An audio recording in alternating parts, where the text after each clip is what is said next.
Hello viewers, আসসালামু আলাইকুম। আজ বাজার থেকে একটি ঘৃতকুমারীর ছাড়া 20 টাকা দিয়ে কিনে আনলাম। তো যদি স্টমাক ক্যান্সার থেকে রেহাই পেতে চাও তাহলে ঘৃতকুমারীর রস খাও। তো তার এই ঘৃতকুমারীর বৈজ্ঞানিক নাম হলো অ্যালোই ইন্ডিকা।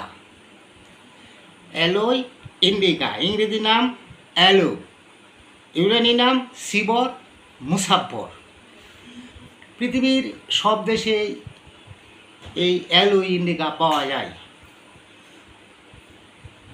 বিভিন্ন রোগে তার কাজ করা হয়, বিভিন্ন রোগে ব্যবহার্য। পাকস্থলীর ক্যান্সার, শ্বেতপ্রদর, অর্শ, পোড়াগা, জন্ডিস, ভগন্দর, কোষ্ঠকাঠিন্য ও কৃমিনাশক। এছাড়াও প্রসাধনী হিসাবেও ব্যবহার করা হয়। প্রধান উপাদান ইলিউইনিস, সোড আর অ্যামাইনো অ্যাসিড। আর শরবত তৈরি করে মধু এবং গুড় দিয়ে খেতে হবে।